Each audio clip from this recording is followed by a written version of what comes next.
नमस्कार क्रिकेटप्रेमींनो, मित्रमैत्रिणींनो, कसे आहात तुम्ही सगळे? मी थकलेलो आहे, थोडा नमलेलो आहे. त्याचं कारण असं आहे, काल आम्हाला गयानाला पोचायला आणि हॉटेलमध्ये यायला, जॉर्जटाऊनच्या हॉटेलमध्ये यायला पहाटेचे 2:30 वाजले. त्यामुळे चेहऱ्यावरती थोडासा थकवा दिसत असेल, पण मनातला थकवा सपशेल पळून गेलेला आहे. त्याचं कारण तुम्हाला माहिती आहे. अफगाणिस्तान संघाने बांगलादेश संघाला पराभूत करून उपांत्य फेरी गाठलेली आहे. एकीकडे भारत आणि अफगाणिस्तान गटातनं उपांत्य फेरी, दुसरीकडे ऑस्ट्रेलियन टीम मायदेशी जायच्या तयारीत आहे. त्यामुळे जरी शारीरिक थकवा असेल तरी मानसिक उत्साह हा जबरदस्त आहे. तेव्हा अजिबात कुठेही जाऊ नका. बघत राहा तुमचा आवडता कार्यक्रम सुनंदन लेले क्रिकेट अँड बियॉन्ड. आजचा ब्लॉग थोडासा मी छोटा करणार आहे, पण तुम्हाला मजेदार गोष्टी सांगणार आहे.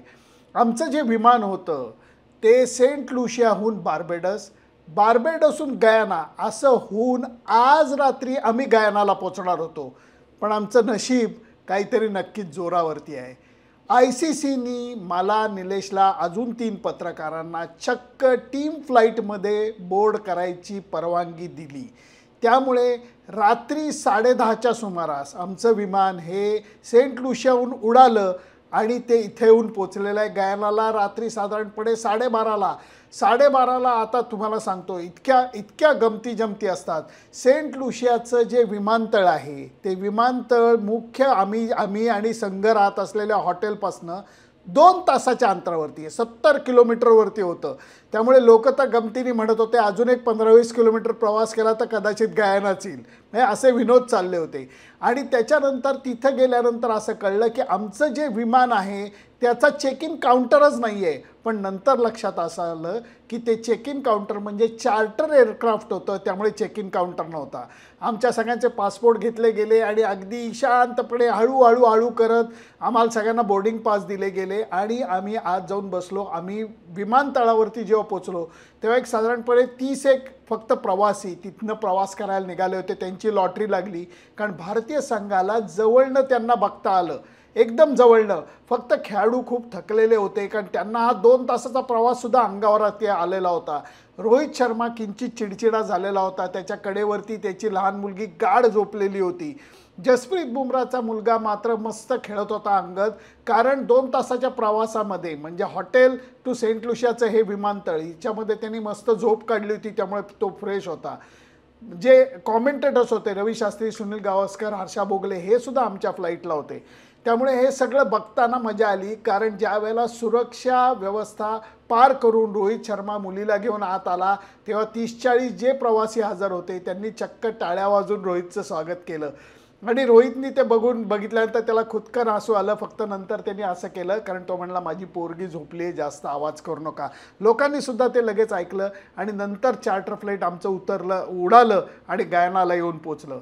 जेव्हा आम्ही गयानाला येऊन पोचलो तेव्हा विमानातनं बाहेर पडलो त्यावेळेला रात्री 12:30 वाजता विमानाच्या शेजारी ढोलक वाजवत भारतीय संघाचं स्वागत केलं गेलं.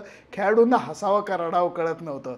त्याच्यानंतर खेळाडू तर त्यांना टारमॅकवरतीच बस आली होती न्यायला, ते सुसाट गेले. आमची थोडी लटकी झाली, कारण एकीकडे ICCने आम्हाला सांगितलं होतं की तुमचा व्हिसा झालेला आहे, अजिबात काळजी करू नका, बिंदास गयानाला जा. तसं काही नव्हतं. विमानतळावरती गेल्यानंतर आम्हाला व्हिसा प्रोसेस करत बसायला लागली, पण हरकत नाही, त्याच्यामुळे काही अडचण नाही झाली. थोड्याशा अडचणी सहन करून आम्ही पहाटे 2:30ला पोचत होतो. त्यावेळेला बसमध्ये आम्हाला परत गुड न्यूज मिळाली की अत्यंत लो स्कोरिंग मॅचमध्ये सुद्धा बांगलादेशचा अफगाणिस्ताननी पराभव करून दाखवलेला आहे. हो, अफगाणिस्तान संघाने कमाल करून दाखवली, कारण काल आम्ही जेव्हा विमानतळावरती सामना बघत होतो त्यांचे खेळाडू खूप संथ खेळत होते, मारायचा प्रयत्न करत नव्हते, एकेरी धाव घ्यायचा प्रयत्न करत नव्हते. 59 बॉल काहीतरी त्यांच्या इनिंगमध्ये डॉट बॉल्स होते आणि त्यांचा स्कोर 110च्या आसपासच झाला होता. सगळ्यांना आम्हाला सेंट लुशियाहून उडताना वाटलं की गेला हा सामना गेला, आता काही हे जिंकू शकत नाही. पण त्याच्यानंतर सुद्धा राशिद खाननी 4 विकेट काढल्या, नवीन उलकनी 4 विकेट काढल्या आणि बांगलादेश परत एकदा पचकलं. मी म्हणेन बांगलादेश पचकल्यापेक्षाही अफगाणिस्तान जिंकलं. आणि यांनी चांगल्या गोष्टी अशा झाल्या की अफगाणिस्तान संघाने उपांत्य फेरीत प्रवेश केला आहे, दिमाखात प्रवेश केला आहे, मानायला पाहिजे त्यांना. त्यांच्या देशाची परिस्थिती विचार करा. हलाखीची परिस्थिती आहे, विचित्र परिस्थिती आहे आणि तरी हा संघ ICCने दिलेल्या संधीचं सोनं करत आलेला आहे. म्हणून मला त्यांचं कौतुक आहे. त्यांनी कालचा सामना खेचून आणला असं म्हटलं तरी मला वैगुण्य वाटत नाही. रन रेट वगैरे काही नाही. 4 पॉईंट्स, 2 विजय, ऑस्ट्रेलियाला पराभूत, बांगलादेश पराभूत, सेमीफायनल, क्लीन सेमीफायनलला ते पोचलेत म्हणून त्यांचं जास्त कौतुक वाटतंय. आणि त्याचबरोबर ऑस्ट्रेलियन संघ स्पर्धेबाहेर गेला याचं सुद्धा कौतुक वाटतंय. त्याचं कारण काय आहे? चुकून काल अफगाणिस्तान मॅच हरलं असतं तर एक सामना जिंकून सुद्धा ऑस्ट्रेलियन संघ सेमीफायनलला आला असता आणि नंतर परत छाती पुढे काढून आले असते की we got an opportunity and we are going to make most of it. त्यांचा खेळ या स्पर्धेतला चांगला झालेला नव्हता. सुपर 8मधला त्याचा फटका त्यांना लागणं गरजेचं होतं आणि तो लागलेला आहे. आता गयानाच्या बाबतीत सांगतो की गयानामध्ये आम्ही आलेलो आहोत. हा देश इतर कॅरेबियन बेटांपेक्षा प्रगत वाटतोय, नक्कीच प्रगत वाटतोय. त्यामुळे मी तुम्हाला एवढंच सांगेन, आता मी थांबतो. त्याचं कारण गयानाच्या भटकंतीचा दिवस आजचाच आहे, नंतर वेळ मिळणार नाही आहे. त्यामुळे किती थकवा आला तरी आवरून मी आणि निलेश लगेच फिरायला बाहेर पडणार आहोत. आजची भटकंती खूप वेगळी आहे. तुम्हाला वाटेल सुनंदन लेले नेहमी असंच सांगतो काहीतरी एक्साइटमेंट करून, वेगळं आहे. मी वेगळं दाखवतोय की नाही हे सांगा. आजची भटकंती खूप वेगळी आहे. त्याचं शूटिंग करायला खूप मजा येणार आहे. त्यामुळे थोडासा धीर धरा. आत्ता इथं थांबतो कारण तुम्हाला जसं म्हणलं की दमलेल्या चेहऱ्यानी आणि उत्साही मनानं मी तुम्हाला ब्लॉग सादर करतोय.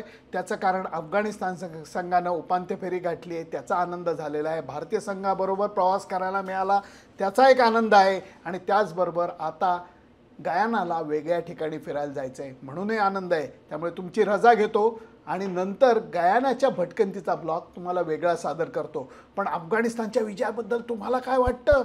मला खूप एक्साइटमेंट झालेली आहे. तुम्हाला काय वाटतं? ऑस्ट्रेलियन संघ बाहेर पडला, तुम्हाला काय वाटतं मला नक्की कळवा.